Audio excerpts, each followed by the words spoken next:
Hola, muy buenos días a todos. Si les parece, vamos a dar comienzo.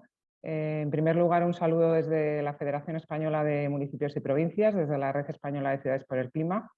Este es el tercer de los talleres que organizamos durante este año 2022 y, bueno, pues como saben, está dirigido un poco a ver el impacto que tiene en el territorio la producción energética con energías renovables. Me gustaría, en primer lugar, dar las gracias a todos los ponentes que van a estar con nosotros este ratito de la mañana. Muchísimas gracias al MITECO, al Ministerio para la Transición Ecológica y Reto Demográfico, a la Junta de Extremadura, al Ayuntamiento de Granollers y, como no, a la Diputación de Málaga, un poco impulsor de la temática del taller y vicepresidente. Está con nosotros el presidente de la Diputación de Málaga, Francisco Salado, que es el vicepresidente de la Red Española de Ciudades por el Clima, que nos acompaña y bueno, me gustaría agradecerle especialmente su colaboración y su participación en esta jornada y también a todos los asistentes que están conectados. Sin más, cederle la palabra a Francisco Salado, al presidente de la Diputación de Málaga, que bueno, va a hacer una pequeña presentación y una bienvenida a todos los asistentes. Cuando quiera, presidente. Gracias, Gemma. Muy buenos días a todos y a todas. Y para mí es un placer daros la bienvenida a esta jornada, que yo creo que vamos a abordar un tema de mucha actualidad, ¿no? Y que preocupa muchísimo, sobre todo a los alcaldes y alcaldesas de toda España, ¿no? Como sabéis, hoy vamos a tratar un taller organizado online por la Red Española de Ciudades por el Clima y sobre todo que vamos a centrar el debate sobre la localización de la producción energética con renovables, ¿no? La mesa redonda en la que voy a tener la oportunidad de participar y dar mi punto de vista, por eso voy a intentar ser lo más breve posible, lleva por título Impacto en el territorio de la producción energética con renovables. Como he dicho anteriormente, creo que es un tema de mucho interés añadido a la vista de lo que está aconteciendo en todo el territorio nacional y sobre todo en la comunidad autónoma de Andalucía, ¿no? Y creo que para ello tenemos a unos ponentes que van a poner sobre la mesa sus distintos puntos de vista, porque representa a todas las administraciones implicadas. Primero estará Eugenio Domínguez, subdirector general de la Evaluación Ambiental del Ministerio de Transición Ecológica y Reto Demográfico, a Cosme Segador, director de la Agencia Extremeña de la Energía de la Junta de Extremadura, a Albert Camps, que es un concejal de Medio Ambiente y Espacios Verdes del Ayuntamiento de Granollers, y yo mismo como presidente de la Diputación. Creo que aquí vamos a ver las visiones distintas de las distintas administraciones, estatal, autonómica, provincial y local. Y yo creo que partimos todos de la base que todos estamos de acuerdo, en mi opinión, de que las energías renovables son muy buenas, ¿no? Para todos desde el punto de vista medioambiental, económico y de fijación de la población, sobre todo los municipios del interior, aquellos que están sometidos a la despoblación. Pero yo creo que hace falta un debate sosegado, donde los alcaldes tengan una gran participación, sobre todo, y yo creo que en este momento, pues debatir qué es lo que vamos a hacer hoy es lo que teníamos que haber hecho desde hace mucho tiempo, cuando se dio el pistoletazo de salida a la implantación sobre todo de la energía fotovoltaica en el territorio nacional, en Andalucía y en la provincia de Málaga. Así que yo creo que aquí lo que hay que hacer es sumar, ver los casos de éxito que ha podido haber en distintos territorios del Estado español, qué problemas se han afrontado en los mismos, qué soluciones se han puesto sobre la mesa para que entre todos este intercambio de ideas pues, nos sirva para solucionar los problemas que estamos afrontando en nuestros territorios. Para mí hay que evitar la tentación de que se convierta nuestro territorio en un mar de cristal, y no cometamos los errores que se cometió hace mucho tiempo con el boom inmobiliario. Ahora hay un boom de energía renovable y tenemos que cogerlo, esta oportunidad con mucha prudencia y sobre todo con un gran equilibrio entre lo que es pasar de la energía fósil a la energía renovable, pero sobre todo un equilibrio en las zonas rurales, que es donde evidentemente afecta más la implantación de estas energías. Así que no quiero quitar más tiempo, yo creo que en el debate, en las intervenciones de distintos ponentes van a surgir estos temas que podemos debatir y poner sobre la mesa. Y muchas gracias por vuestra atención y yo creo que tenemos que comenzar. Muchas gracias, presidente. Le voy a ceder la palabra a José Luis de la Cruz, que va a ser el conductor y el moderador de esta mesa redonda, donde, como bien dice el presidente, están representadas todas las administraciones. José Luis de la Cruz es el secretario de la Asociación para la Sostenibilidad y el Progreso de las Sociedades y bueno, pues se va a encargar de dirigir esta mesa. Muchas gracias, José Luis, cuando quieras. Muchas gracias, Gemma, muchas gracias a la FEM y a los asistentes. Y ya se está convirtiendo en un clásico el que esté ya moderando yo también estos talleres, lo cual a mí me gusta mucho, porque siempre me encanta estar aquí con todos vosotros porque aprendo mucho de todos vosotros, ¿no? Ya ha presentado el presidente el programa que vamos a seguir en la jornada y lo que voy a decir yo son un par de cositas solamente. Primero, por orden, para los asistentes que dan, vamos a seguir un orden pues un poco de mayor a menor, ¿no? Primero intervendrá Eugenio Domínguez, luego intervendrá Cosme como una administración autonómica, después el presidente de Diputación como Diputación y por último Albert Camp, ¿no? Un poco por seguir, por dar un orden, nada más que eso, ¿no? Un poco de arriba abajo y como sabéis el formato del taller es un formato muy dinámico en el cual vamos a ir con unas preguntas en función de las capacidades y las funciones de cada una de estas organizaciones.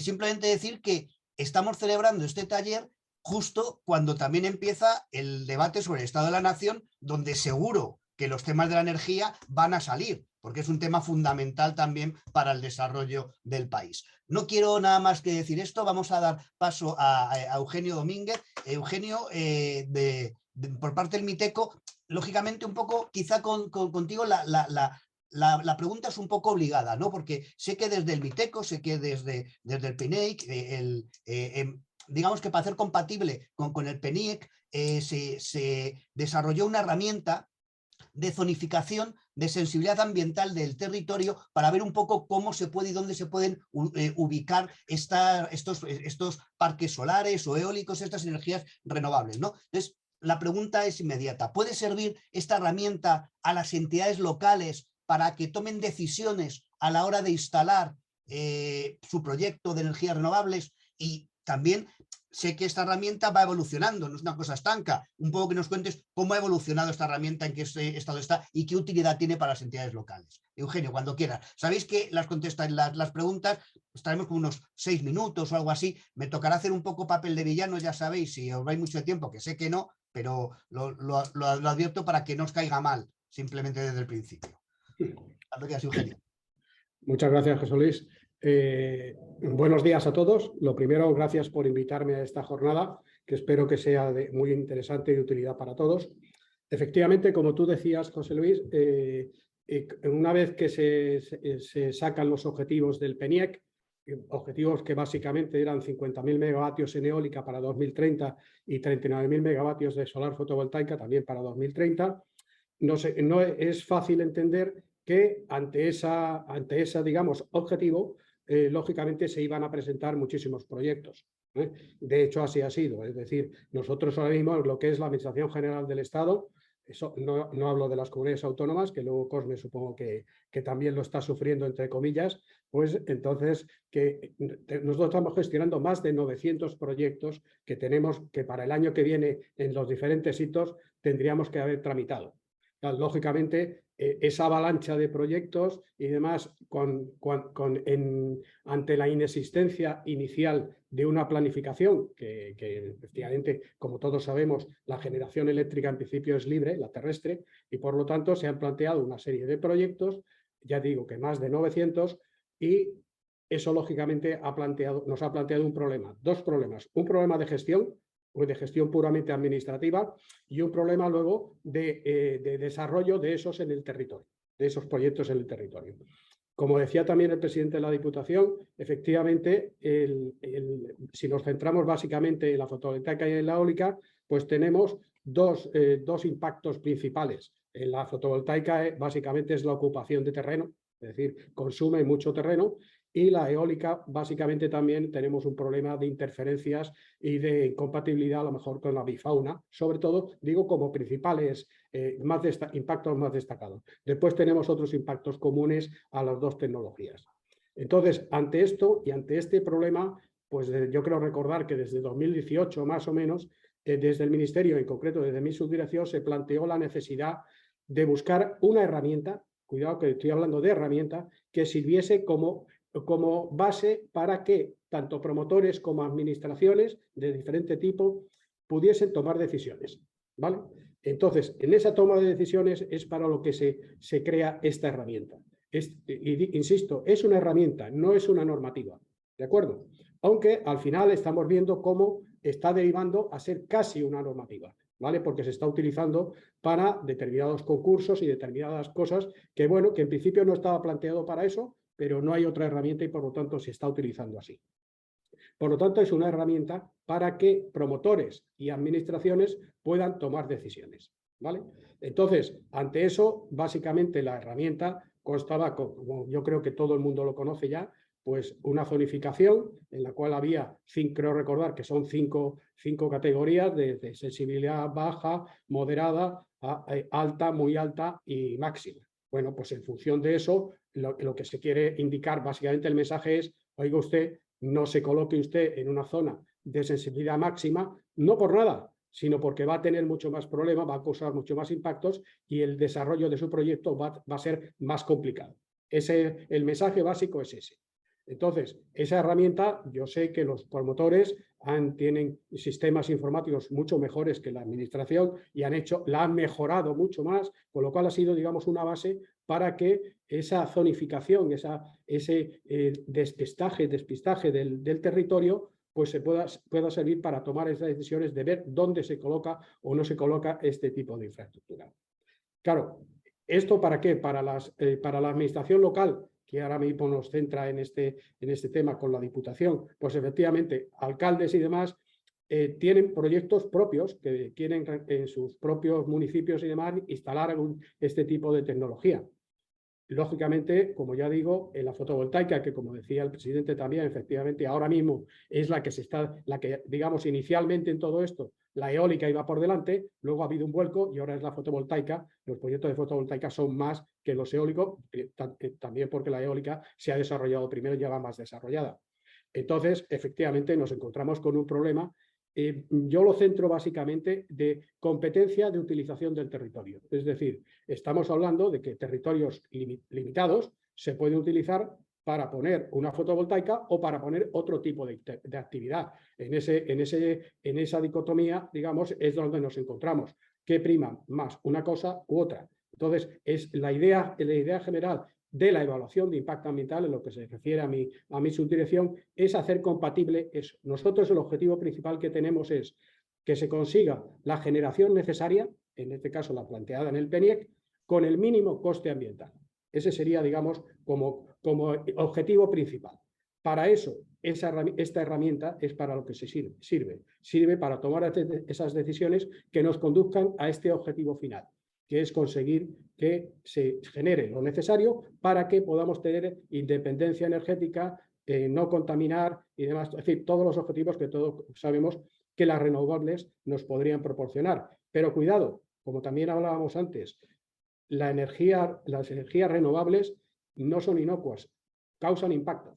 Eso hay veces sorprende que muchas personas lo han descubierto hace 3 días. Y no, se sabe que efectivamente causan impactos y para eso está la evaluación ambiental y para eso está la zonificación que hemos hecho, para ayudar a tomar esas decisiones que nos lleven al objetivo final.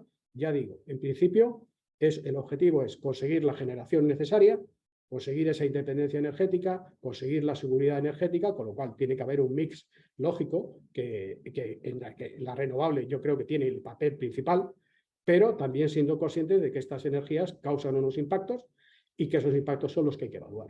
Por lo tanto, el objetivo principal nuestro al plantear esta herramienta era ese, facilitar la vida a todos los actores que participamos en este tema de las renovables. De acuerdo, muchas gracias, Eugenio. La verdad que tienes toda razón lo que estás diciendo, más se oyen cada vez más noticias y surgen controversias entre el sector agrícola y la implantación de renovables. Está habiendo ahí algún tipo de complicaciones que quizá no sean tan reales las complicaciones y hay mucha más compatibilidad de los diferentes usos. Pero bueno, eso es otro debate sobre el cual también podríamos profundizar en otro taller quizá, ¿no? Cosme, Me dirijo ahora a ti. ¡Ay, una cosita más! Perdonadme una cosa. Al final de todas nuestras intervenciones tenemos un turno de palabra de los asistentes, lógicamente. Simplemente a las personas que están asistiendo y viendo el taller, que verán que dentro de sus pantallas verán dos chats. Uno que pone chat y otro que pone preguntas y respuestas. Por favor, enviar las preguntas que queréis hacer a los panelistas a través del de preguntas y respuestas. Para así, porque si no el de chat se pueden liar mucho más las cosas. Cosme, ahora sí, perdona, ahora sí contigo. Bueno, desde la Junta de Extremadura, ¿qué potencial estimado tenéis vosotros ahí de energías renovables y un poco qué objetivos y qué desarrollo tenéis a corto y medio plazo? No, pues primeramente agradecer que podamos estar desde la Junta de Extremadura participando en este taller, es un placer. Y nuestra región es una de las que está sufriendo el aluvión de solicitudes de energía fotovoltaica. Ya éramos una región generadora de energía, tenemos una central nuclear, luego comentaré algunos datos para comentar la importancia, y se complementaba con unas instalaciones de hidráulica de hace ya más de 50 años y paulatinamente, bueno, pues se han venido instalando termosolares y ahora sobre todo fotovoltaicas.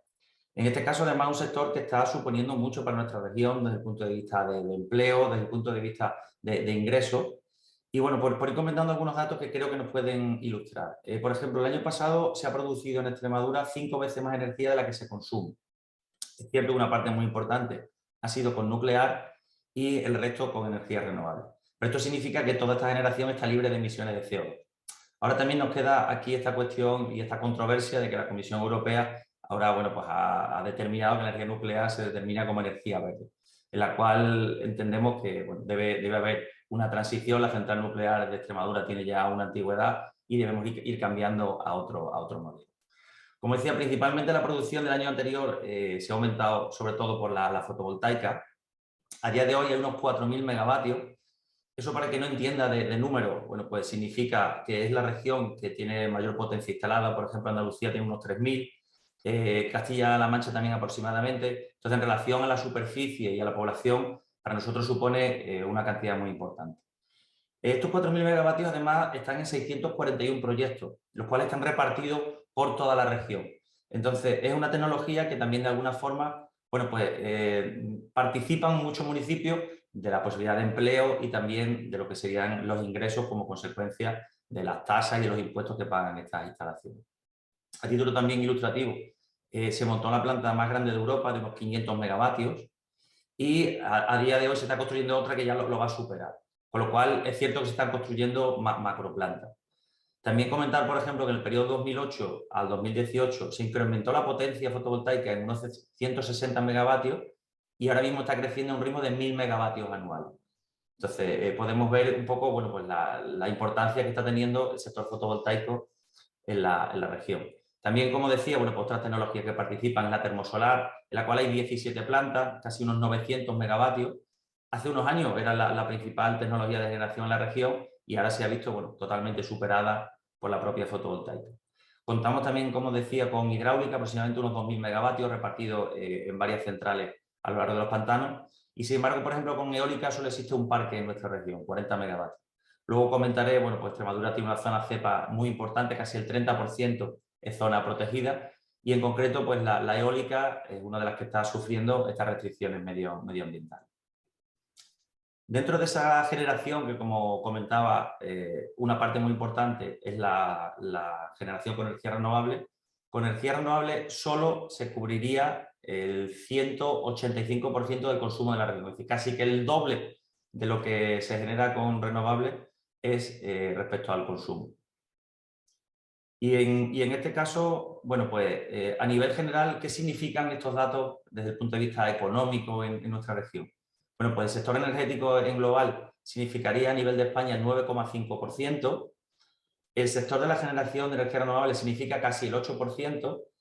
Y estos datos, si los comparamos, por ejemplo, con ratios respecto a la población de Extremadura o al PIB, que están en torno al 1 o al 2%, significaría que estos sectores en esa proporción estarían 6 veces por encima.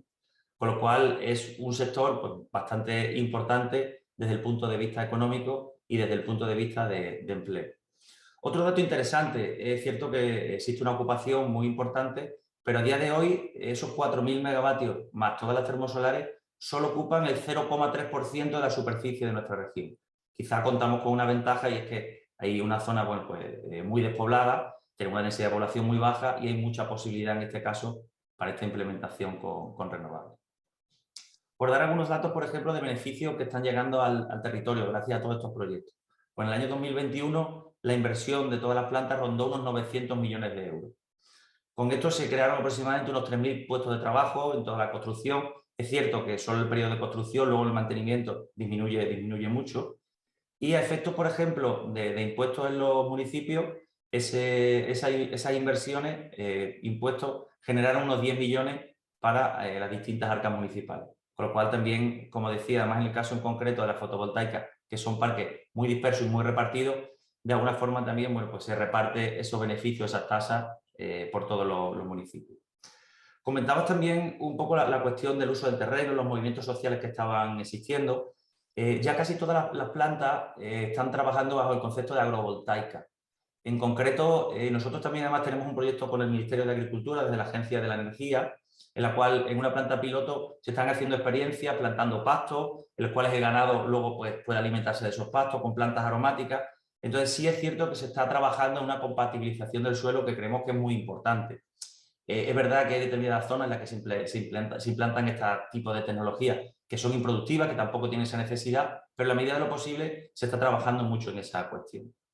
Y en relación un poco al potencial, y por ir cerrando ya, que quizás me estoy extendiendo en exceso, en Extremadura en concreto se hizo un plan extremeño integrado de energía y clima para dar cumplimiento al plan de España de energía y clima, para ver en qué parte Extremadura podría contribuir, y serían los objetivos que se han marcado al 2030. El plan prevé actuaciones en implementación de renovables, luego hablaremos de algunos datos, en eficiencia energética, en implementación del vehículo eléctrico, y en global el plan, bueno, pues estima que se puede generar un aumento del PIB de más de 4.000 millones de euros. Eso significaría aumentar el PIB que tiene actualmente Extremadura en más de un 20%. Se movilizarían más de 17.000 millones de euros de inversión con todas las actuaciones que están previstas en el plan, las cuales a día de hoy, por ahora, se van cumpliendo todos esos objetivos. Podrían generarse casi unos 80.000 empleos. Eso también en una región como la nuestra, en la cual el peso de la industria es muy pequeño y solo tenemos un peso importante de la agroindustria. Esos empleos también suponen casi un 25% del empleo que existe hoy, lo cual también da un poco idea de lo que está suponiendo esta, digamos, revolución energética en nuestra tierra.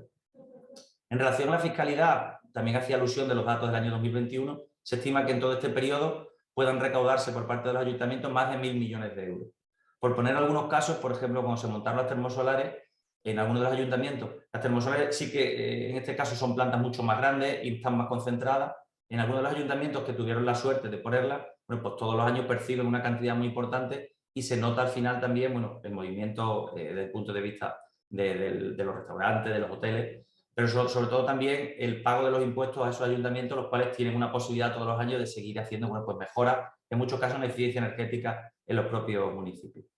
Y en relación al potencial de energía renovable, bueno, pues se prevé instalar más de 10.000 megavatios, en los cuales, repartidos por tecnología, sería multiplicar por 2 lo que tenemos actualmente de fotovoltaica, multiplicar casi por 1,6 la concentración solar, la termosolar, la eólica multiplicarla por 13, como comentaba, solo tenemos un parque eólico actualmente en nuestra región, y en biomasa casi multiplicar por 5. Además, otro dato que creemos muy importante y muy relevante, sobre todo cuando hablamos de renovables, es trabajar el almacenamiento. El propio plan extremeño pues pretende que existan aproximadamente unos 800 megavatios, porque sin el almacenamiento no podemos tener un sistema totalmente renovable. Y ya por finalizar, también un anuncio muy importante para nuestra región es que bueno, se ha aprobado la construcción del Centro Nacional de Almacenamiento Energético en Cáceres, el cual creemos que también bueno, pues, va muy ligado, como decía, a darle soluciones a todas estas instalaciones de energía renovable. Muchas gracias, Cosme. Y la verdad que, bueno, se me ocurren muchas preguntas que luego os trasladaré al final, que junto con las que vengan de los participantes, que ya están viniendo algunas preguntas, que trasladaré al final del todo, ¿vale? Las preguntas que van viniendo, porque todavía tenemos muchas cosas que decir antes de trasladar las preguntas del público. Francisco, desde Diputación de Málaga, ¿qué proyectos en materia de desarrollo de renovables y demás estáis desarrollando en la actualidad o tenéis previsión de desarrollar? Nosotros desde Diputación Provincial tenemos una estrategia de lucha contra el cambio climático que, como, no sé, yo creo que conoceréis de distintas jornadas que hemos realizado, que se llama Málaga Viva, ¿no? Que es muy amplia, ¿no? Entre ellos La medida de estrella es llegar al objetivo de plantar 1 millón de árboles. Ya vamos por cerca de 400.000, ¿no?, para esa lucha contra el cambio climático, pero ahí, dentro de esa estrategia de Málaga Viva, hay pues intervenciones por parte de la Diputación en colaboración con los pequeños ayuntamientos de conseguir la eficiencia energética en esos municipios. Os voy a hablar de 2 proyectos que creo que son los más interesantes que estamos realizando por su innovación y su versatilidad a la hora de afrontar distintos problemas que tenemos en la provincia de Málaga. Uno de ellos es Biomasa Málaga, ¿no? Que empezamos con una experiencia pionera en el municipio de Junquera, que es un municipio en la Sierra de las Nieves. Como sabéis, la Sierra de las Nieves ha sido declarado, hoy hemos cumplido un año, ¿no?, parque nacional, y eso va a conseguir que esa zona pues tenga una gran potencialidad medioambiental y sobre todo también turística, ¿no?, evidentemente por esa declaración. Y empezamos con Junquera con esa experiencia piloto de utilizar la biomasa que genera esa masa forestal, que es el Parque Nacional de la Sierra de las Nieves, donde recogemos esa masa forestal, hacemos biomasa, astilla, y a través de unas calderas pues quemamos esa biomasa y producimos energía, bueno, calor, ¿no? Sobre todo en los edificios municipales. ¿Con eso qué estamos consiguiendo? Pues las calderas de gasoil que existen actualmente en los edificios municipales y edificios públicos de ese municipio se van a eliminar, y a través de la combustión de esa biomasa pues se produce calor en ese municipio, que como sabéis, durante el invierno pues las temperaturas son muy bajas en la Sierra de las Nieves. En esos edificios públicos, como te he dicho, como puede ser ayuntamientos, centros de salud, colegios, polideportivos, etcétera, etcétera. ¿Qué estamos consiguiendo con esta acción? Pues pasar de los combustibles fósiles a la biomasa, evidentemente, reducir las emisiones de CO2, fijar el empleo local alrededor de esta actividad, porque al final alrededor de esta actividad se puede hacer un plan de empleo para retirar esa biomasa de los bosques de nuestro entorno. Hay un dato muy significativo que nos ha dado la UMA: 1/3 de la provincia de Málaga es masa forestal.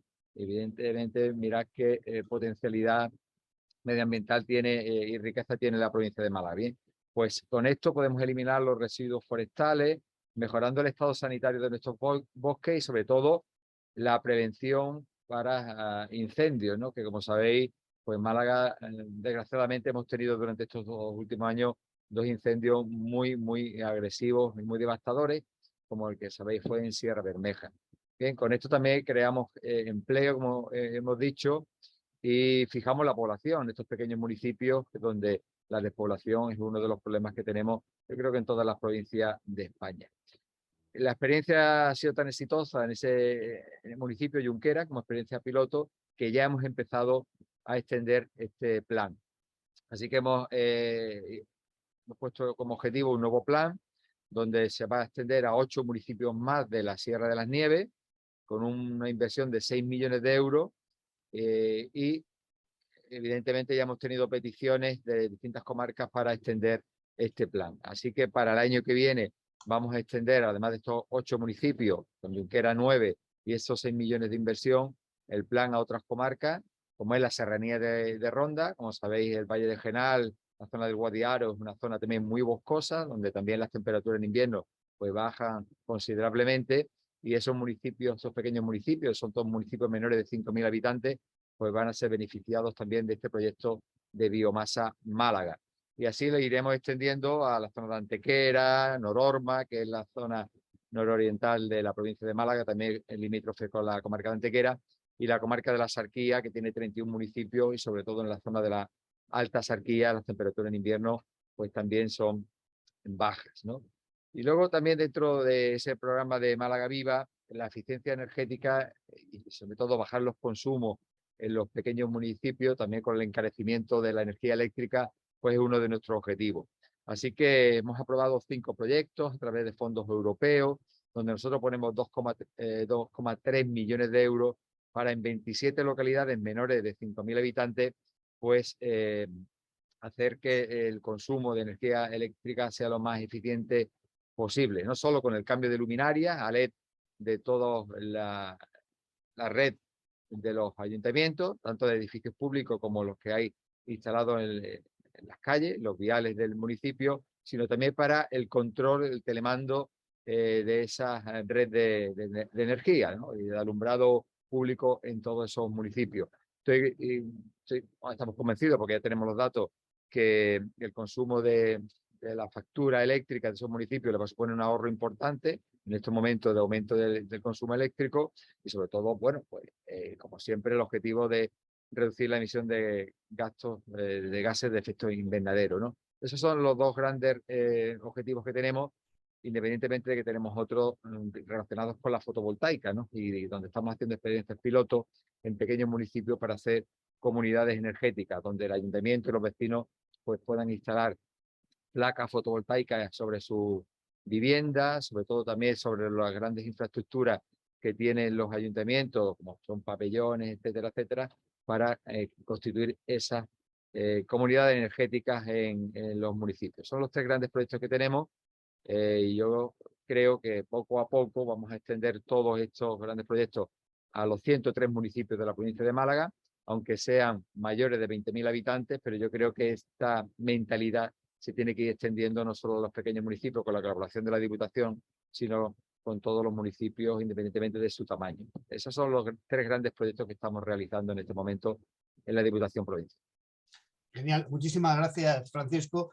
La verdad son muchas las iniciativas y los proyectos que se están realizando. Están viniendo ya algunas preguntas por parte del público asistente. Simplemente decir una cosita, perdonad este pequeño paréntesis de logística. Enviarla por la de preguntas y respuestas. Veo que hay alguna que está entrando por el chat. No utilicéis el chat, utilizar para las preguntas la parte de preguntas y respuestas, por favor. Solamente eso. Y Albert, te toca a ti como ya quien baja el balón al suelo a jugarlo. Directamente, como entidad local, sé que desde el Ayuntamiento de Granollers tenéis una medida también ahí ejemplarizante de instalación de energía renovable.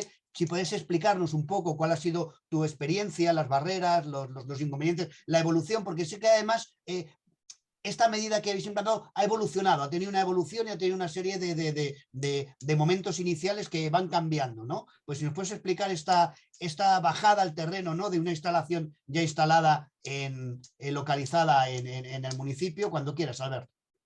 En todo caso, buenos días a todos, ¿no? Y agradecer la invitación a la CEM y a la red. Y una vez más poder estar aquí. Yo quisiera comentaros un poco, si te parece, José Luis, ubicar el proyecto, ¿vale? Sí. Y luego comento las dificultades, ¿no? Y el minuto y resultado, como el tablero deportivo, ¿no? De donde nos encontramos ahora, ¿eh? Que esto es más largo que un día sin pan. Bueno, la idea era que teníamos un antiguo vertedero clausurado en los años 80, ¿vale? Que era un terreno inerte, que no tiene valor agrícola. Y ahí planteamos en estas 4 hectáreas colocar encima una planta solar, ¿no? Y avanzamos en el proyecto, se vio la viabilidad y el proyecto ejecutivo pues, contempla la instalación de 5.112 paneles fotovoltaicos y una potencia de 2,6 megavatios, ¿no? También un poco para ubicaros, este antiguo vertedero está en línea recta a 400 metros del circuito de Fórmula 1 de Barcelona-Cataluña, o sea, con lo cual os podéis ubicar fácilmente, ¿no? Y en la margen izquierda del río Congost, que es el afluente del Besós, que desemboca en Barcelona, ¿no? Este antiguo vertedero tiene el valor que linda con las instalaciones de la depuradora de Granollers, ¿vale? Y también con la planta de tratamiento de la materia orgánica que trata, pues, composta pues, los residuos de una población de 900.000 habitantes, 52.000 toneladas al año. ¿Esto por qué lo cuento? Porque hemos vinculado este proyecto con la existencia de estas 2 instalaciones para mejorar la eficiencia energética que son grandes consumidores pues, eléctricos, ¿no? Estas instalaciones, tanto la depuradora como la planta de materia orgánica, son gestionadas 100% públicamente a través de 2 consorcios, ¿no? Y tienen en los próximos años unos proyectos ambientales muy relevantes. En la depuradora, la instalación de un sistema terciario que va a permitir pues, generar agua regenerada para usos industriales, agrícolas y municipales. La ampliación de la planta de compostaje, que va a pasar de 52.000 a 80.000 toneladas para producir compost y energía verde, que luego comentaré, ¿no? Y luego estos dos consorcios se han unido en un proyecto que consiste en transformar el biogás en biometano e inyectarlo a la red como gas alternativo al gas natural o como combustible vehicular. Este proyecto ha sido subvencionado por el IDAE y actualmente está desarrollándose, ¿no? La idea de la planta solar es que el 25% de la energía, bueno, que cubra el 25% de la demanda energética, tanto de la depuradora como de la planta de compostaje, por esto del kilómetro cero, ¿no? El resto, como tenemos polígonos industriales muy cercanos, nos interesaría pues que fuera para las industrias o bien para equipamientos municipales que tenemos en la ciudad, o también existe la alternativa de vender a la red, ¿no? Esto un poco para ubicar el proyecto, ¿eh? Y luego, ¿qué dificultades nos encontramos? Bueno, un tema, la adquisición de terrenos, de los terrenos que son de propiedad privada. Aquí el secretario del ayuntamiento dice, hasta que no esté tramitado un cambio urbanístico, que estamos tramitando con la Generalitat, no podéis comprar los terrenos. Bueno, hemos tenido que buscar una fórmula para, bueno, pero estos son meses, trámites y tal. Tramitación urbanística. Como esto forma parte del plan director del circuito, no habían previsto estas instalaciones ambientales, ¿no? Necesarias desde el punto de vista del país, ¿no? De las necesidades del país. Entonces hay que tramitar un cambio urbanístico. Esto es más lento, pues yo qué sé, ya está tramitándose, pero bueno, estamos en ello. Por otra parte, como está cercano a un espacio de Red Natura 2000, requiere también impacto ambiental. No solamente el que teníamos ya en el proyecto, sino uno específico, ¿no? Y es lo que comentaba Eugenio, ¿no? Pronto hay que poner la balanza, ¿no? La oportunidad con el impacto, ¿no? Que todos buscamos y tal. Pero, ¿esto qué pasa? Pues que los Next Generation y todo lo que estamos hablando piden prisa, ¿no? O prisa que sea rápido. Hay un calendario muy prefijado, ¿no? Y en cambio la administración, yo pienso que es muy lenta y en este caso, pues bueno, es como correr el Gran Nacional, ¿no? Con un pony y que tenéis que ir saltando pues, los distintos obstáculos que te van poniendo. ¿Te gustaría un poco más ir acompañado, ¿no? Un poco más de empatía y no hacer esto un poco como esto digo, ¿no? Una aventura, ¿no? Con la cual, pues, cuando tienes resuelto un tema, ¿no? Te aparece otro, hay que buscar también la disponibilidad presupuestaria, que también la tenemos cubierta, buscar ayudas, que luego hablaré más adelante en la siguiente pregunta, ¿no? Yo qué sé, o sea, este es el tipo de dificultades, ¿no? Que quisieras que una cosa que es muy beneficiosa, pues realmente todo el mundo se alineara, ¿no? Y fuera más empático ante estos temas, ¿no? En cambio, si realmente hay un problema ambiental severo, pues oye tú, hay que afrontarlo y ya está, ¿no? Pero me refiero que es el sentido de la proporcionalidad y de que todos juguemos en el mismo terreno de juego, ¿vale? No sé si he sido muy rápido, puedo decir más cosas, pero un poco era marcar, no sé si he contestado por dónde va. Luego remataré el clavo, más adelante.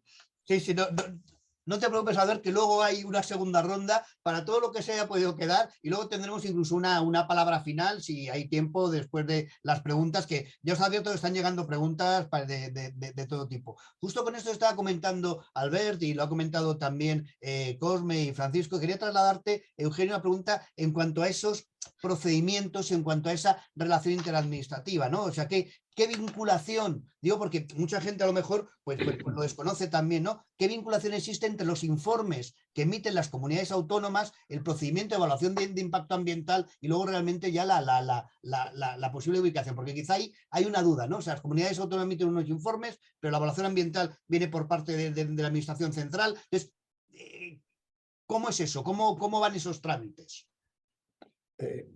Bueno, como todos sabéis, en la evaluación de impacto ambiental básicamente hay tres actores principales, que es el órgano sustantivo, que todos conocemos, que es el que autoriza el proyecto, el ambiental, que somos, en este caso sería el ministerio, seríamos nosotros, y después están los promotores, ¿de acuerdo? Todo esto acompañados por una consultoría especializada, que normalmente es la encargada de hacer los estudios de impacto ambiental. Esos, digamos, son los 4 actores principales. Pero luego tenemos, lógicamente, a la población en general, público interesado, y luego tenemos a las administraciones que tienen que ver y que participan en este procedimiento de evaluación de impacto ambiental. En este caso, para nosotros, las comunidades autónomas, es decir, los gobiernos autonómicos son básicos a la hora de la evaluación de impacto ambiental.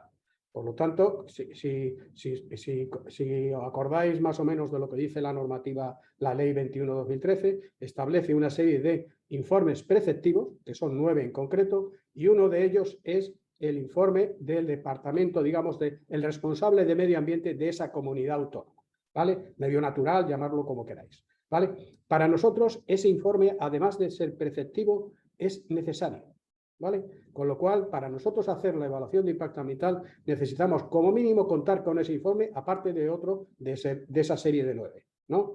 Por lo tanto, somos conscientes de que ante la avalancha de proyectos que soporta cada comunidad autónoma, por ejemplo, ya que está aquí Extremadura, pues tiene una carga importante, Andalucía igual, y Cataluña en este caso tiene menos, ¿no? Pero hay una carga importante de proyectos que tienen que gestionar esa administración, la administración autonómica, y además tiene que participar en lo que gestionamos nosotros, puesto que nosotros le requerimos esos informes para nosotros poder hacer la evaluación. Por lo tanto, ahí entramos en un follón tremendo porque, lógicamente, las administraciones tenemos la capacidad que tenemos de dar respuesta. No tenemos recursos infinitos, ni de personal, ni de presupuesto, ni nada, como todos sabemos. Por lo tanto, ahí tenemos un pequeño problema. Digo pequeño por no decir otra cosa.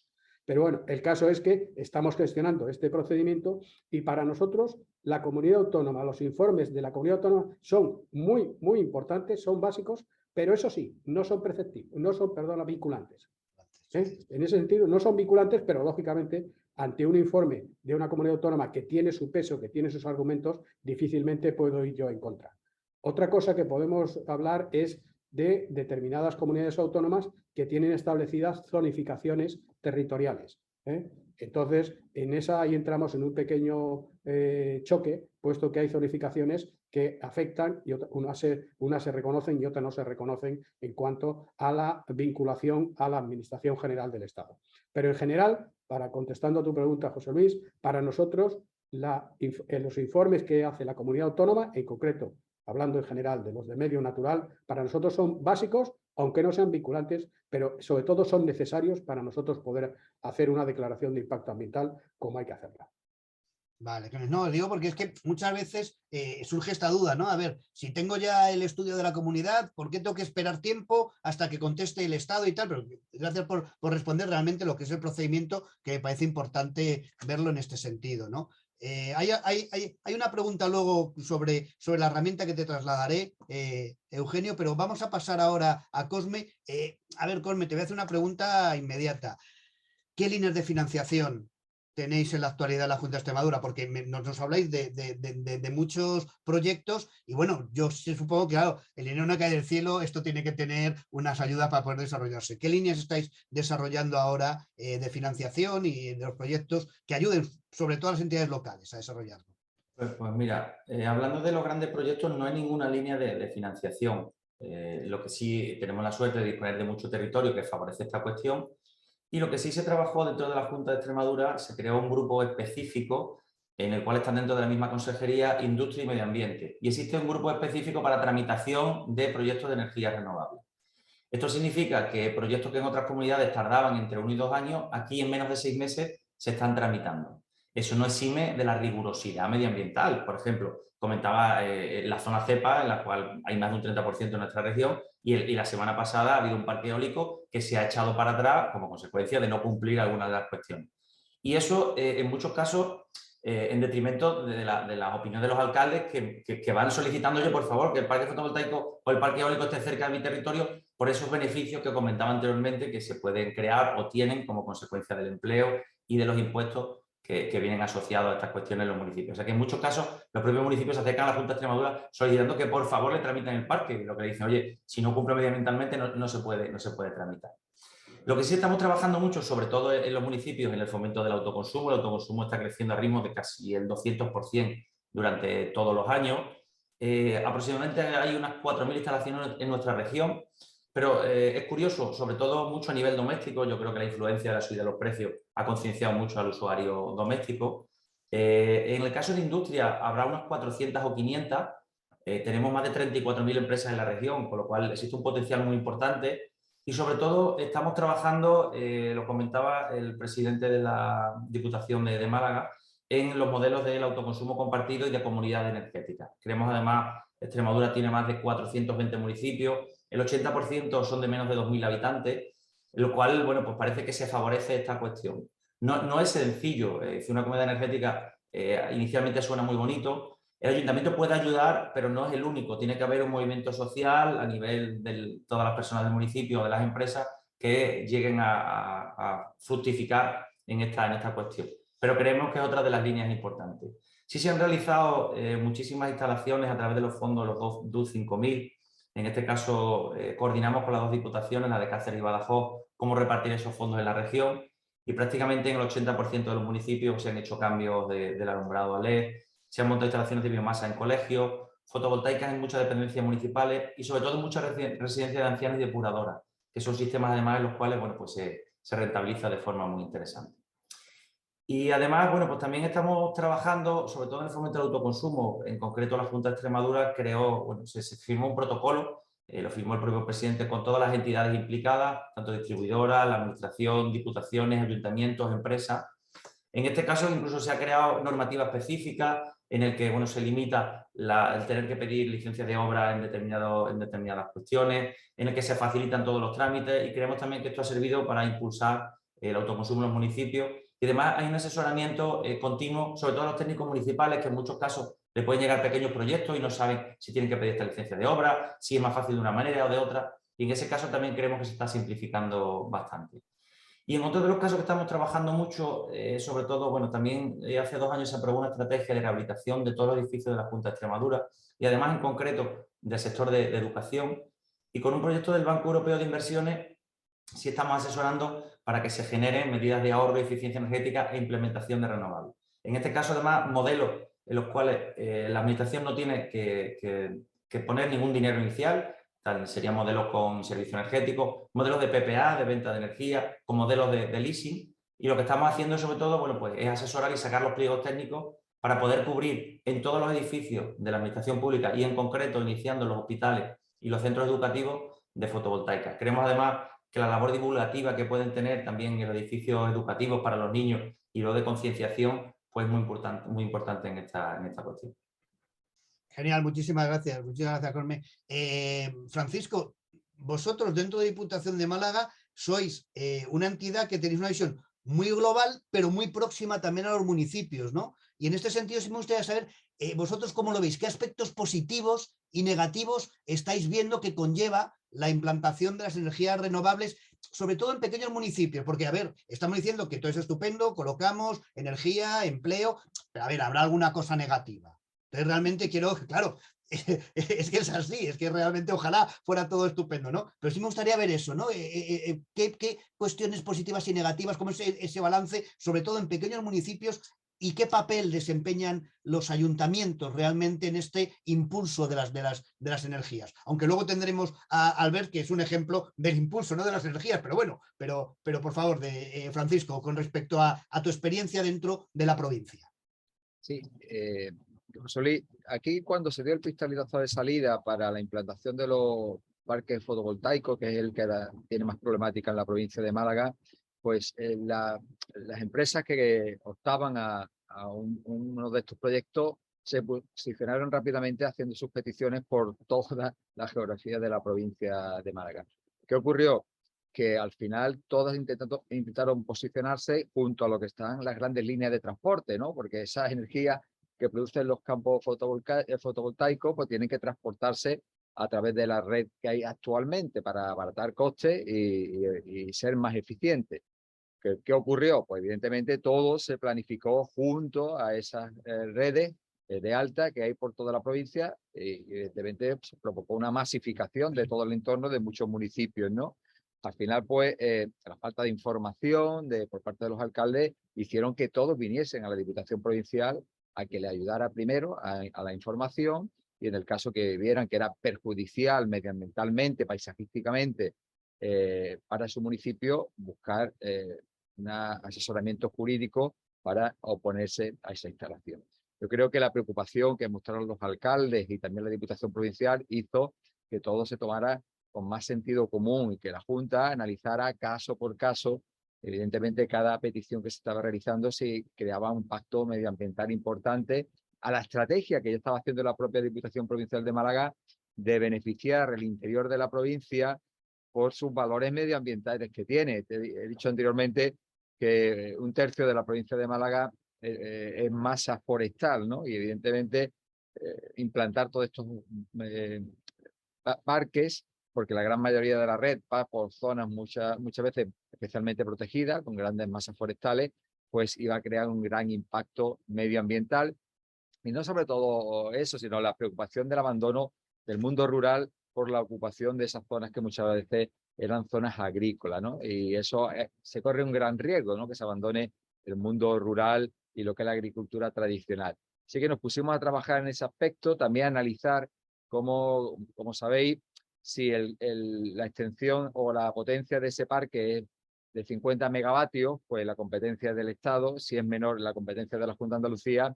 Y hubo algunas empresas que fraccionó su proyecto de parque para que fuese menor de 50 megavatios, para que la competencia fuera de la Junta, porque consideraban que era más ágil, ¿no? Y más rápido la tramitación de ese parque. Entonces veíamos distintas empresas que eran la misma, que habían fraccionado los parques, una potencia menor de 50 megavatios, pero al final la extensión de ese parque era muchísimo más, porque eran parques menores, pero en su conjunto se extendían muchas hectáreas en ese territorio. Pues, hemos tenido que poner orden a esa petición descontrolada de esa megaparque, ¿no? Y yo creo que se está intentando de poner un poco de orden y con sentido común. Y sobre todo, lo que intentamos es que las empresas con la administración autonómica escucharan a los alcaldes, ¿no? Y que los alcaldes, en definitiva, tuvieran la última palabra a la hora de apoyar esa implantación de esos parques. Yo creo que lo estamos consiguiendo poco a poco, ¿no? Y de los más de 100 peticiones que ha habido en la provincia de Málaga, van a ser autorizadas prácticamente el 50%, ¿no? Y sobre todo lo que hay en Carrilar es la petición de energías alternativas, como es las placas fotovoltaicas, a esas comunidades energéticas, como bien ha dicho Cosme, ¿no?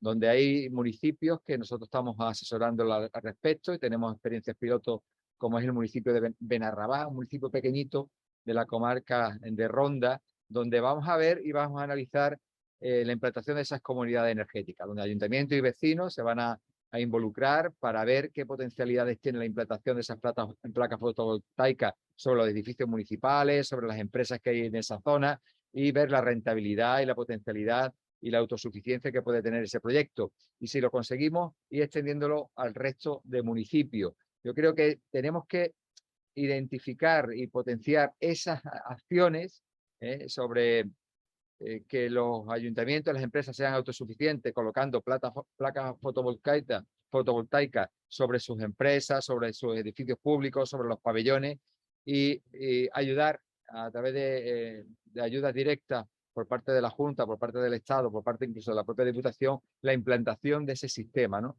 Y luego ir a los grandes megaparques, que yo creo que también, como sabéis, hay una crítica de la Asociación de Productores de Energía Renovable de España, de que hemos ido a parques muy dimensionados, en ir a unos parques mucho más pequeños, que es lo que se está haciendo en el resto de Europa, por el gran impacto medioambiental que causa, e incluso los megaparques son menos eficientes, ¿no?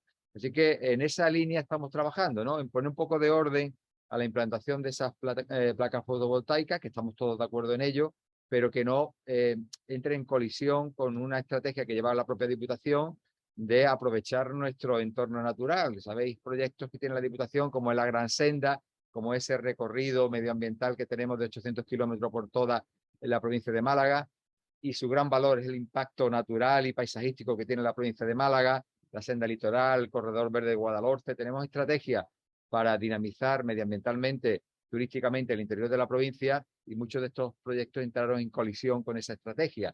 Así que estamos intentando poner orden en ello, colaboración con la Junta, colaboración con los alcaldes y espero, colaboración con las empresas que quieren implantar estas plantas, y en muchos casos se está consiguiendo el consenso. En Archidona se ha cambiado la ubicación de un megaparque con el consenso de la alcaldesa, ¿no? Y con el consenso de la Junta y con el consenso de la empresa distribuidora que quería poner ese megaparque. Y ese es el camino, ¿no? Dentro de un poco del desorden que ha habido a la hora de la implantación de esas peticiones. Muchas gracias, Francisco. La verdad que comparto contigo todo lo que está diciendo de que quizás hemos tenido esa evolución de pensar en energías renovables, en la construcción de parques, macroparques, en el cual pues quizá estaba un poco al margen la gestión municipal y hemos evolucionado a decir, no, vamos a desarrollar comunidades energéticas, cosas más pequeñas, cosas que realmente la gestión municipal y para pequeños municipios, realmente eso es por donde tenían que ir. Albert, vamos con una segunda pregunta contigo.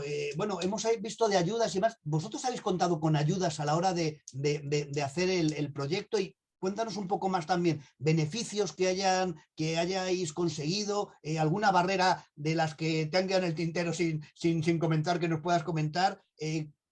Cuéntanos, vamos a seguir profundizando en tu experiencia en el desarrollo de esta energía solar ligada a la depuradora y ligado al antiguo vertedero. Bueno, a mí me parece que lo más interesante es poder pasar del proyecto a la realidad, o sea, que se vaya materializando, ¿no? Y que la ciudadanía vea este cambio, ¿no? Esta transición energética, la vea palpable, no en palabras, sino en hechos, ¿no?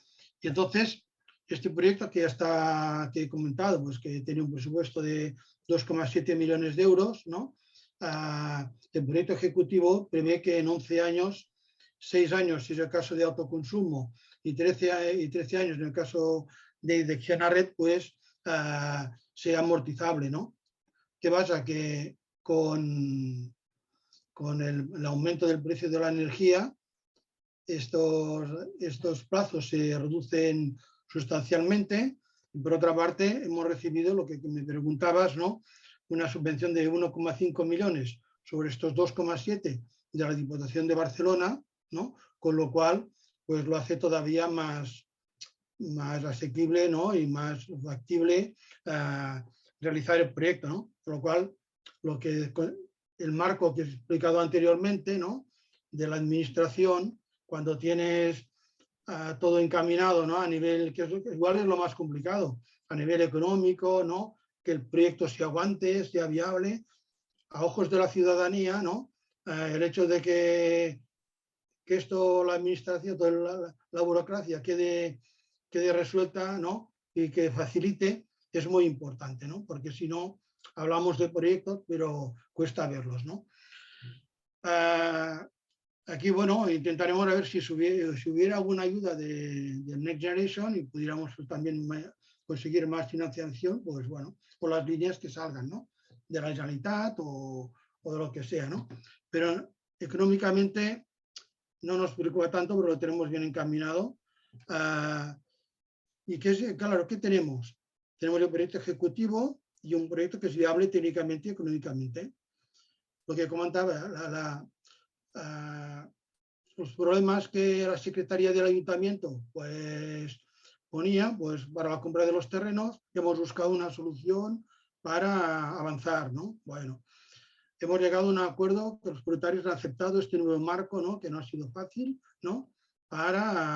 Que consiste en que haya una opción de compra, ¿no? Y de estos terrenos. Bueno, ya está. También esto encaminado, ¿no? Y luego este tema económico, que el hecho de contar pues, con el apoyo de la Diputación en este caso, ¿no? O de otras instituciones, es interesante para potenciar este tipo de proyectos, ¿no? Claro, yo pienso que para que sea ejemplarizante, y volvemos, a nosotros nos interesaría mucho que pudiéramos crear, con la potencia que vamos a generar, una comunidad energética, porque nos interesa mucho el autoconsumo, ¿no? Pero ¿qué pasa? Que aquí tenemos el límite de los 500 metros, que en otros países, pues en Portugal, ya lo han situado en 4 o 5 kilómetros, y aquí tendríamos que replantearlo. Porque claro, esto podría dar abastecimiento a todo lo que estamos impulsando a nivel residencial, de equipamientos municipales, y tendría un sentido de visión de municipio, ¿no? Sería interesante avanzar en este aspecto, ¿no? También nos planteamos que los equipamientos municipales puedan certificar el consumo energético con energía verde procedente de esta planta, mientras avanzamos en lo de la comunidad energética, y decir que este no es un proyecto aislado. O sea, si fuera un proyecto aislado o único, yo pienso que sería poco ejemplarizante. La ciudadanía, por ejemplo, ha visto en mi ciudad cómo hemos creado 2 redes de biomasa, ¿no? Que hemos dado calor a 12 equipamientos, 12 calderas sustituidas, ¿no? Con estas 2 redes. Y ahora 4 instalaciones más, o sea, 16 equipamientos que en 2 años habremos dejado de consumir gas natural o gasoil y consumen biomasa de los bosques de proximidad, con el tema de los incendios, ¿no? De la economía rural, etcétera, ¿no? También todos los equipamientos municipales, la mayoría, pues ya vamos instalando también placas solares o tenemos proyectos, ¿no? Para instalarlo, ¿no? Y lo más importante es la energía que no se consume, con lo cual hay que incidir mucho en la eficiencia energética. Y en este sentido, hemos creado hace 2 meses una oficina municipal de rehabilitación energética. Solamente daros un dato, en 2 meses ya se han aproximado a la oficina más de 100 comunidades de vecinos interesándose por las ayudas. Damos ayudas también a nivel municipal para complementar y ahí les hacemos el proyecto, les damos de la mano desde el primer momento hasta el final, acompañamiento, ¿no? Para que estos proyectos sean viables y realizables, ¿no? Hemos hecho un convenio con los 3 colegios profesionales, aparejadores, arquitectos e ingenieros industriales, para hacer los inventarios, ¿no? Y el asesoramiento para las actuaciones que tienen que desarrollarse en un barrio, ¿no? De viviendas sociales para que avancen en la eficiencia energética, porque este es un peligro, no puede quedar nadie atrás, si no, igual entrarán en las ayudas las comunidades que tengan ya más recursos económicos, ¿no? Y también no tenemos que olvidarnos que tenemos que llegar a todos, ¿no? Y luego en el caso, ya termino, en el caso de Granollers nos interesa mucho el sector industrial. Granollers es una ciudad con un gran potencial industrial. El 40%, 50% del consumo de la energía y del agua se produce en el sector económico, y en este sentido también estamos desarrollando toda una serie de proyectos, de iniciativas desde el ayuntamiento con los polígonos industriales, ¿no? Para avanzar en este aspecto. Y aquí este proyecto, muy cercano a polígonos industriales, pues puede ayudar a proporcionar energía verde. Ya estamos contactando pues con las industrias, ¿no? Para que también pues consuman esta energía producida en la planta solar. Genial, muchísimas gracias, Albert. Voy a trasladaros ya, la verdad que son muchas cosas las que estoy realizando ahí en el municipio. La verdad que a mí me encanta escucharos porque parece ser que no se hace nada y luego realmente lo que hay es una falta de información y de conocimiento de todo lo que se está haciendo, ¿no? Muchas de las veces. Os voy a trasladar algunas de las preguntas directas. Hay una pregunta directa para ti, Eugenio, que dicen simplemente que ¿cuál es el nombre exacto de la herramienta para la zonificación de las zonas sensibles de ubicación de energías renovables en el territorio? El mapa, bueno, si entra en la web del Ministerio, ahí lo tiene. El nombre exacto yo creo que es Mapas de Zonificación de Sensibilidad Ambiental, para energías renovables, en este caso fotovoltaica y eólica. Sí, son zonificación de sensibilidad ambiental, pero si entra en la web del Ministerio, pinchando ahí lo tiene inmediatamente. Vale. Hay otra también en relación con la actuación del Ministerio. Dice, soy Juan Carlos Castillo, alcalde de Peralta de Navarra, presidente de la Federación Navarra de Municipios y Concejos. Quiero trasladar mi desconcierto provocado porque allí donde el Ministerio marca zonas de menor impacto, el gobierno autonómico acaba viendo un impacto ambiental muy superior hasta el punto de denegar la DIA, la Declaración de Impacto Ambiental. Por lo tanto, planteo lo siguiente. ¿Por qué no se define primero la zona donde sí o sí se va a poder implantar un proyecto renovable, en lugar de obligar al promotor a gastar una cantidad importante para luego poder llegar a denegar el proyecto, que es lo que pasa ahora? Bueno, en lo que nos toca a nosotros como ministerio, lógicamente nosotros no podemos hacer ordenaciones territoriales, ¿vale? Esa ordenación territorial le correspondía en su caso a la comunidad autónoma. Por lo tanto, nosotros lo que hemos hecho es crear una herramienta que sirva de herramienta, de ayuda, pero lógicamente no podemos nosotros hacer esa ordenación. El que nosotros en una zona de sensibilidad baja llegue la comunidad autónoma y diga que hay unos impactos X y que por lo tanto en base a sus competencias, como decía antes el presidente de la Diputación, de 50 o 50 megavatios para abajo es competencia de la comunidad autónoma, decida que no se hace, pues en ese sentido tiene su competencia y por lo tanto ahí nosotros no nos podemos meter. Ya digo que los mapas de sensibilidad no abordan todas las variables ambientales de ese territorio, solamente algunas, porque no se ha podido integrar todo, porque sobre todo las cuestiones autonómicas no están integradas en esos mapas, ¿vale? Porque cada comunidad autónoma lo tiene hecho de una manera distinta. Por lo tanto, nosotros ahí yo creo que cada comunidad autónoma tiene la competencia que tiene y nosotros, desde luego, lo que no podemos hacer es hacer una ordenación, decir dónde sí y dónde no se puede instalar este tipo de tecnologías. Entiendo, Eugenio, quizá que, como tú dijiste antes, el mapa es una herramienta de ayuda, pero una vez que tienes localizada una zona, es conveniente que vayas a la comunidad autónoma a ratificar que realmente ahí puede ser una zona susceptible y que no haya ninguna medida específica de parque o de figura de protección que ellos tengan por lo que sea, antes de iniciar ningún tipo de trámite, ¿no? Entiendo que quizás es lo que estás refiriéndote. Sí, es necesario ponerse en contacto con la comunidad autónoma y hacer lo que es la evaluación ambiental. La evaluación ambiental tiene en cuenta todo esto y, por lo tanto, ya digo, no debemos confundirlo. Los mapas son una herramienta, pero necesariamente hay que complementarla con otras informaciones, en este caso la información que proporciona la comunidad autónoma. Vale, genial. Por otro lado, también nos dice que el mayor impacto ambiental es el que genera el calentamiento global y parece que se nos olvida a veces. Si se sigue calentando el planeta, no va a haber biodiversidad que proteger y para reducir el calentamiento hay que reducir las emisiones de CO2 y, por lo tanto, la generación de energía de forma limpia. Por lo tanto, tengámoslo en cuenta a la hora de valorar el impacto ambiental. Bueno, es un comentario más que nada que yo creo que suscribimos todos, ¿no? Que realmente hay que tener en cuenta esos impactos sobre la biodiversidad del calentamiento global que ya estamos sufriendo. Francisco, hay una pregunta directa para ti también. Dice, buenos días, muy interesante la jornada respecto al caso de la biomasa de Diputación de Málaga. Pregunta sobre las mediciones de las emisiones ya en funcionamiento. Si se están haciendo mediciones de las emisiones de las calderas de biomasa una vez que está ya en funcionamiento. Y luego otra cuestión más que dice, ¿cuál es la tasa de ocupación de la población vinculada a la biomasa? Pues, emisiones en las calderas que tenemos para producir esa energía calórica, ¿no? El proyecto de biomasa de Junquera no hay emisiones nada más que de vapor de agua. Es una tecnología súper moderna y al final la combustión de esa astilla lo que hace es emitir nada más que vapor de agua. Y nada de partículas que también se lancen a raíz de la combustión a la atmósfera, porque la tecnología, como te he dicho, es súper moderna y no deja escapar nada, ¿no? No puede ser peor el remedio que la enfermedad, ¿no? Evidentemente, y que esa combustión pues genere más polución de lo que puede generar otras alternativas. Así que no se preocupe, que ahí lo que se lanza es vapor de agua.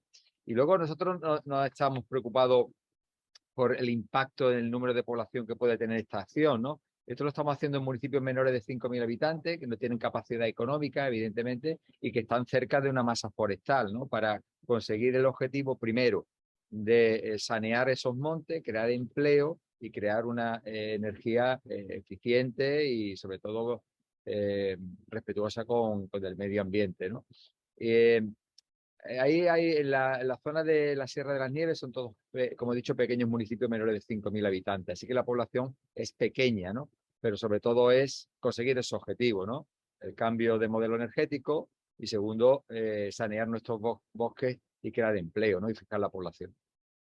Hay otra pregunta directa también para ti, Francisco, que dice que en relación a la iniciativa de Oasis de Sombra de Málaga, que le parece una iniciativa muy buena y demás, y que le gustaría conocer un poco más al respecto. Y la pregunta es si esos itinerarios transcurren cerca de las instalaciones citadas de biomasa y otras del proyecto de Málaga Viva. Pero vamos, sobre todo que esa iniciativa de Oasis de Sombra de Málaga, un poco conocer más del proyecto. Es lo que... Yo creo que le ha cambiado el nombre. Yo no he dicho nada de Oasis de Sombra. ¿Será el Corredor Verde? ¿No?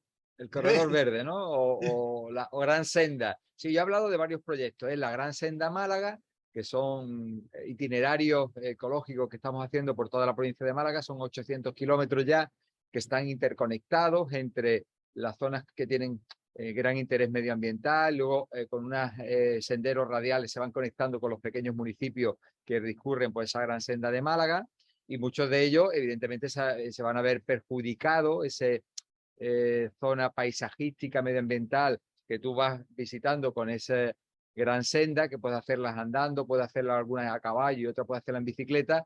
Pues hay previsto parques solares en esos itinerarios. Por eso nos hemos preocupado con la Junta de Andalucía que se valore también ese impacto paisajístico que puede tener, ¿no? sobre ese proyecto. Y luego, si hace referencia, Málaga Viva es un concepto que tiene varias estrategias, ¿no? Y está esa gran senda Málaga que cuando pasa por el litoral malagueño se llama senda litoral, ¿no? Queremos hacer todo el litoral malagueño desde Manilva hasta Nerja que se pueda discurrir en bicicleta o paseando, ¿no? Y si es referencia al Corredor Verde de Guadalhorce, es un parque fluvial que queremos hacer desde el nacimiento de Guadalhorce hasta el Caminito del Rey, son más de 40 kilómetros, donde queremos hacerlo, donde puedas discurrir en bicicleta o paseando por la ribera del Guadalhorce, y no solo eso, sino de recuperación medioambiental de todo el entorno, sobre todo de retirada de especies invasoras que hay en esa zona y recuperación con flora y fauna autóctona, ¿no? Todos esos son los proyectos que tenemos de recuperación medioambiental y muchos de ellos pueden ser golpeados por la instalación de parques fotovoltaicos muy cerca o en el entorno del mismo. Pero por eso estamos trabajando con la Administración Autonómica para que eso se tenga en cuenta a la hora de valoración de la aprobación de esos proyectos. Genial. Oye, quédate de todas formas con el nombre de Oasis de Sombra, que para un proyecto de adaptación al cambio climático puede estar muy bien, ¿eh?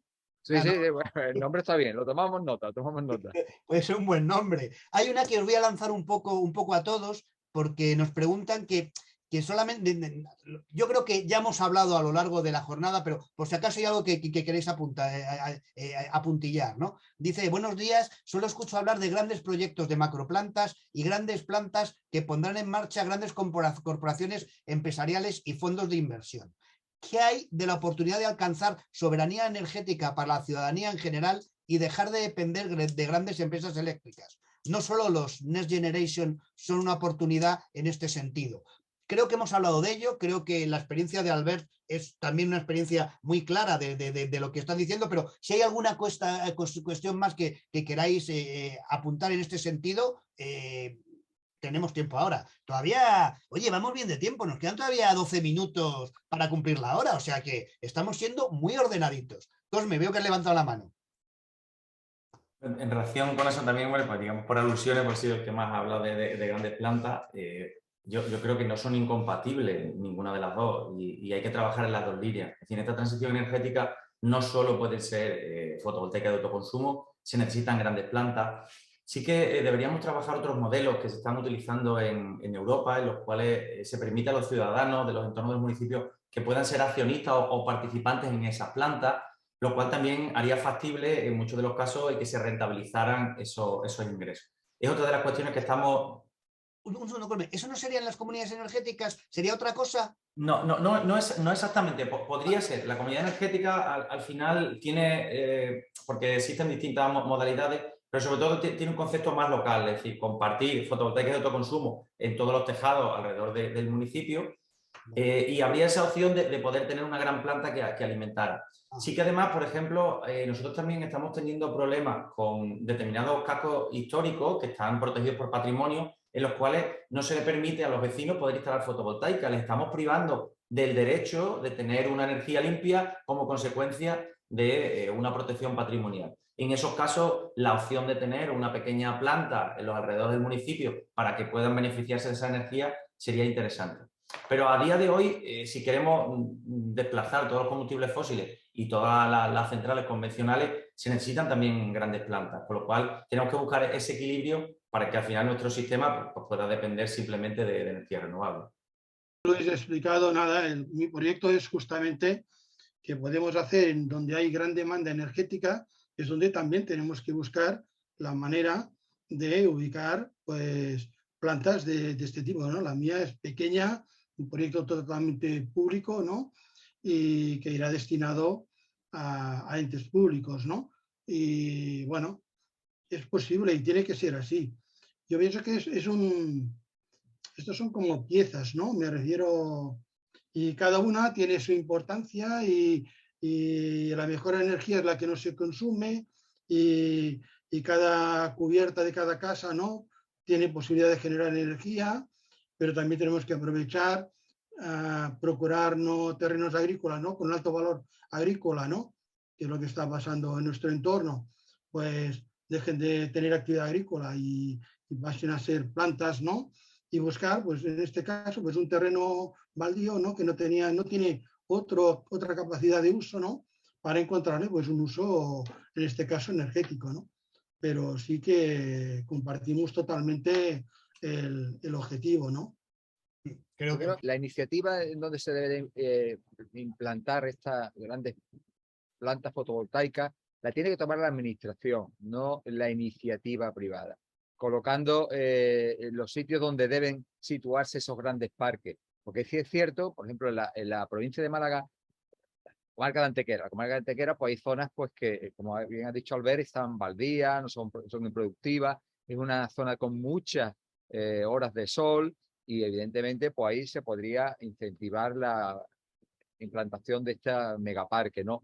Hay otras zonas que ya son muy montañosas, muy boscosas, como es la zona del Guadalhorce, la zona de la comarca de Antequera, que tiene más dificultades a la hora de colocar esas megaplantas. Entonces, tiene que ser la administración la que dirija, asesore, como bien ha dicho, para que, creo que ha sido de la Federación de Municipios de Navarra, para que no se gaste el dinero en esos proyectos, en esa iniciativa, se desgaste de informes, de documentación, que luego no sirven para nada, ¿no? Entonces, el paso tiene que darlo a la administración, es decir, estos son los sitios donde voy a permitir, por la situación de abandono del campo, por la situación que no tiene impacto medioambiental, etcétera, etcétera, voy a utilizar estas plantas. Y a partir de ahí empezar las solicitudes. Yo creo que hemos empezado la casa por el tejado, hemos dicho, se abre la veda y todo el mundo ha empezado a posicionarse, alquilando parcelas, y eso ha hecho crecer también el precio del alquiler de la hectárea para la implantación de esas plantas, ¿no?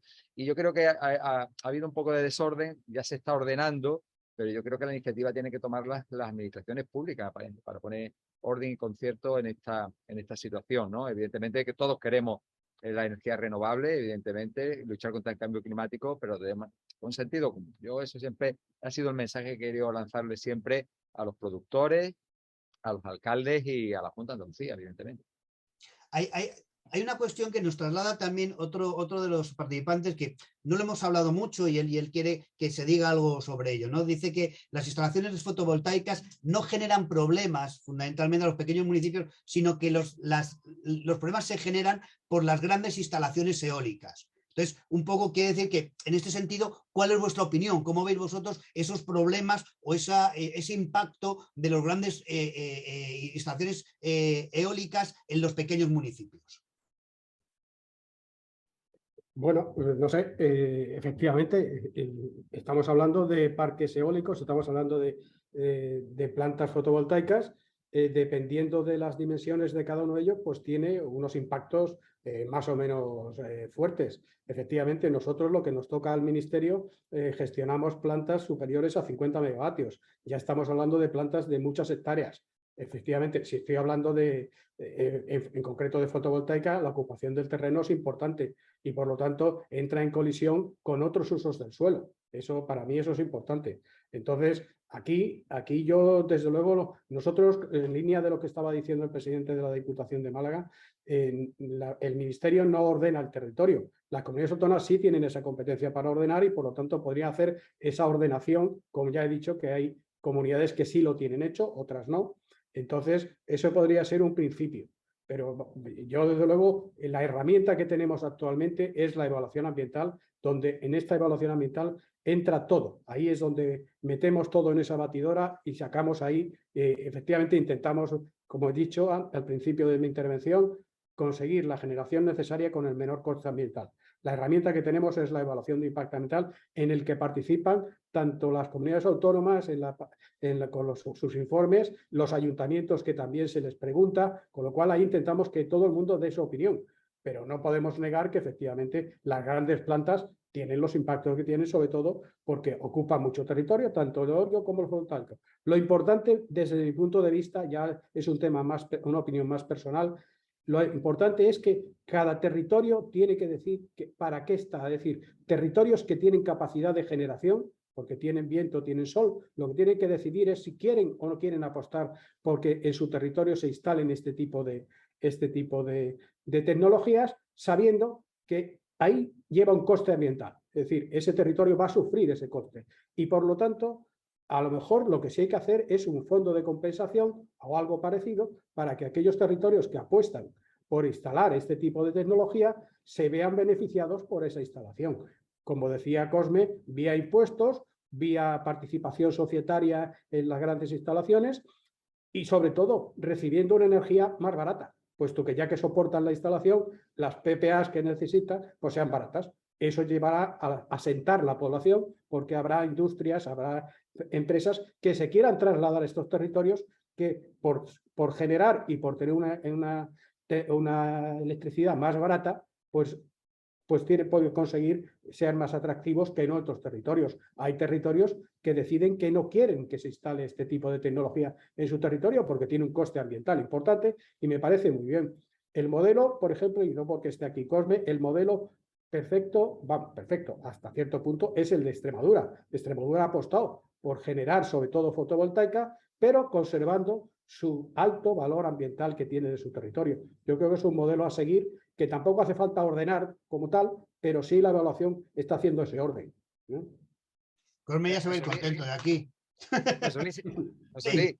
Si me permite, ese concepto de decir, es que la energía renovable, no tanta la eólica, no crea problemas. Eso es una expresión muy genérica y que hay que bajar al territorio y conocerlo muy bien para hacer esa manifestación. Mire, un ejemplo.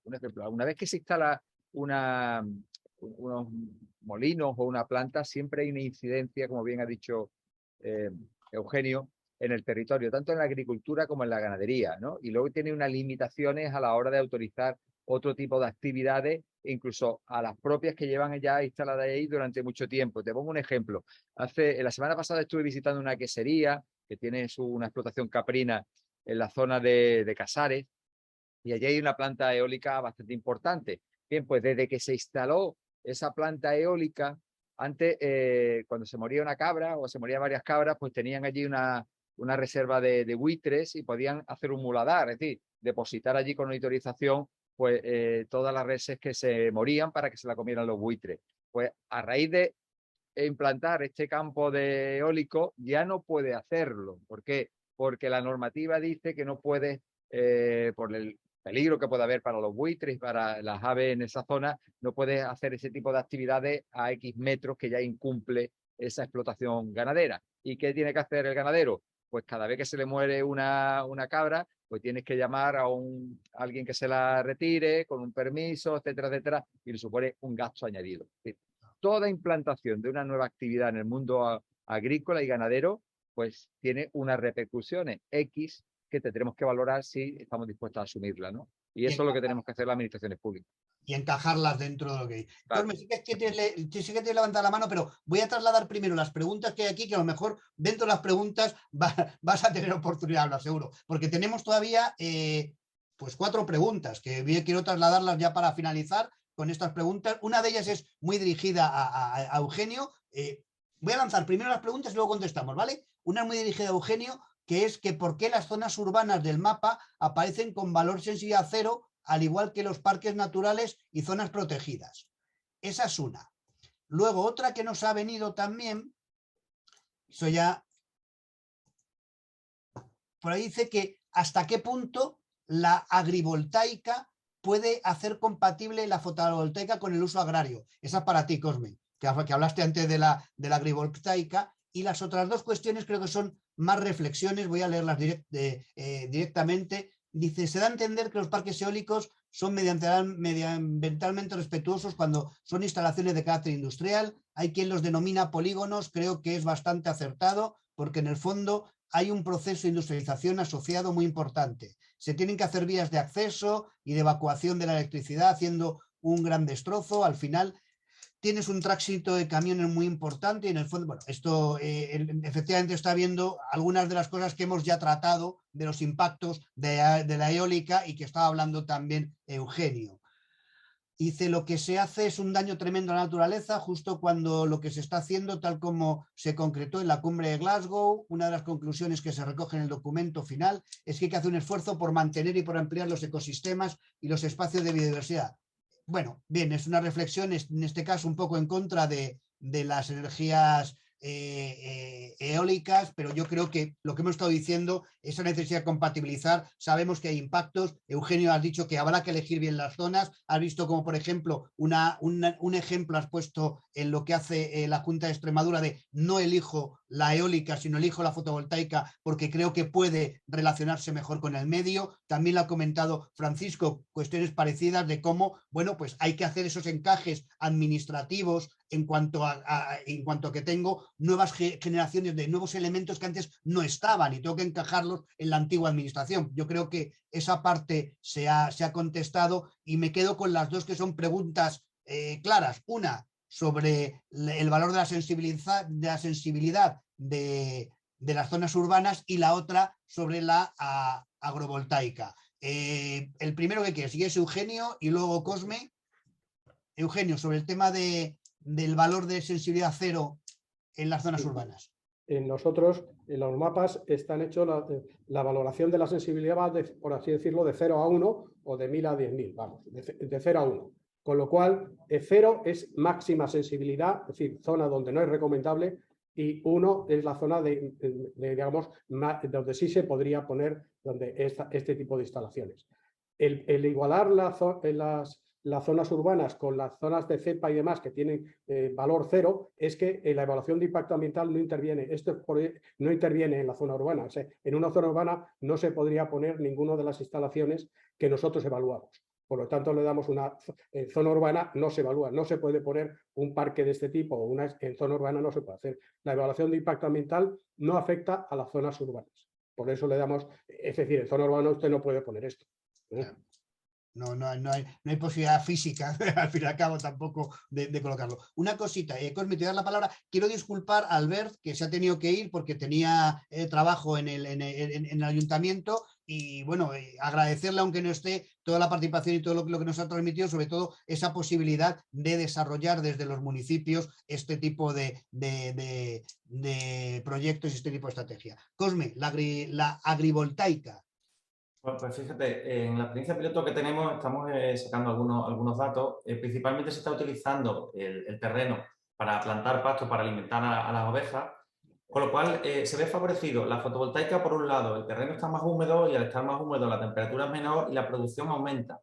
Por otro lado, al tener plantado todo ese terreno se genera menos polvo, menos factor de ensuciamiento y también aumenta la producción fotovoltaica. Entonces, el lado de la fotovoltaica funciona muy bien. En el lado de lo que estamos hablando, de lo que sería del aprovechamiento ganadero, se utiliza ese terreno que no se podía utilizar o no se utilizaba anteriormente para alimento del ganado del entorno y también se está favoreciendo de esta manera, pues al final esa actividad o esa compatibilización agrícola.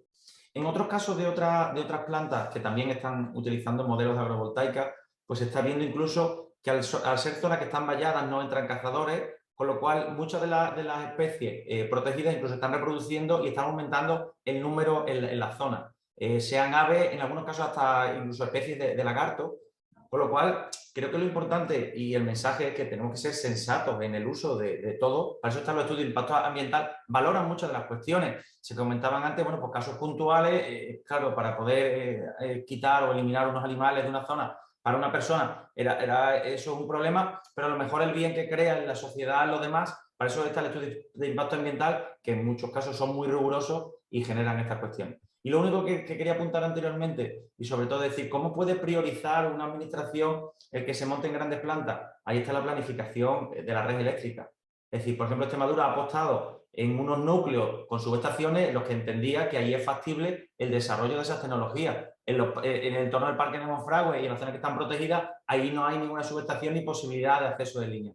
Con lo cual, también con las herramientas de la planificación del propio Ministerio se puede favorecer pues, las zonas en las que se crea o se prevea que es más factible el uso de grandes plantas fotovoltaicas o eólicas.